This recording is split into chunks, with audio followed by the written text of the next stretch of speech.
Hello, magical internet universe. I am Jen Lieberman. I am an actor and a writer, and I wear a bunch of other hats that we'll get into on different installments of this vlog. Welcome to my vlog. Hi. Thanks for joining me. I really appreciate it. So, this vlog is going to be about creativity, the creative process, and having the courage to try things we never thought we would do, because every breakthrough and success and all the best opportunities I've had in both my professional and my personal life have been through doing things I never thought I would do. And since we are all in the middle of a global pandemic, in a situation we never thought we would be in, I thought, what better time to talk about doing things we never thought we would do. And I'd like to challenge you guys at home, my beautiful, lovely viewers. I'd like to challenge you to figure out something that you can do that you never thought you would do, that will keep you inspired during this challenging time that sometimes can feel a little hopeless. Getting to hopefulness, that's actually one of the reasons that I started doing this. As a writer and performer who writes mostly theatrically, so writes mostly things that are meant to be performed, I've been in a really difficult place when it comes to hope and looking forward to something and getting motivated, because the film industry is more or less shut down right now. Theater is shut down, stand-up comedy venues are shut down, all of the places that are like my creative homes, with the exception of my living room, which we'll get into at another point in time. Yeah, it's been really challenging for me to stay motivated. So I thought it was pretty fitting to use this as kind of a discussion to help myself stay motivated and stay creative during a time where I feel like there's not a lot of hope. So I am a writer and performer. I also produce and direct. I do a lot of things. Most of them were never things I thought I would do, like producing, directing, even stand-up comedy. I want to start talking about one of the major things in my life that I never thought I would do. I never thought I'd write a book, but I did. And it was based on a one-woman show I did called Year of the Slut, and I won an award for it in New York. Burpee, the Year of the Slut? What is this, like an STD? It sounds like a disease. It's a coming-of-age feminist piece that deconstructs the word slut because it is a weapon that is used against women, especially when we're younger, in our teens and 20s. We'll get into the one-woman show on a different segment because that's another thing I never thought I would do. But after I did the show and I got a great response, a lot of my friends and family and even strangers encouraged me to turn it into a novel. So I spent quite a bit of time adapting the stage play into a novel. The novel came out in 2018. Well, it was an uphill battle. Where do I even start from? This is it's a long journey. It's a long journey because I wrote the book within 3 months of first getting suggested that I write the book, and then I sent it to a bunch of literary managers, literary agents, publishers, and like crickets. Nobody responded. So I got really discouraged. Fast forward, I got an editor.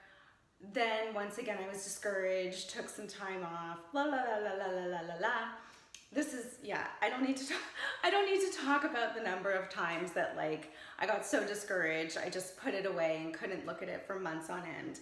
Finally in 2017, a friend of mine who didn't know about this alleged book that I had written heard about it and asked to read it. I sent it to him and he thought it was really good and encouraged me to move forward with self-publishing.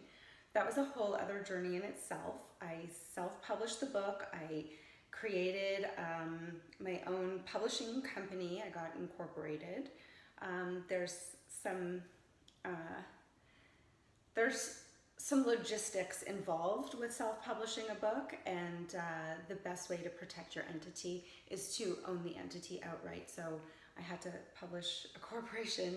No, not publish a corporation. I had to incorporate a corporation in order to publish the book. This is so long-winded. Why am I talking so much? Do you guys even want to know about this? Well, anyway, it's my journey. What can I say? It was published in 2018 and it didn't do very well. It's kind of a failure.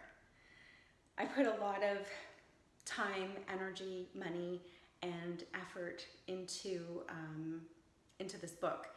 And because the word slut, I have been banned from doing any advertising on social media and even Amazon where the book is available because it's considered too offensive according to their ad regulations and standards, which I understand.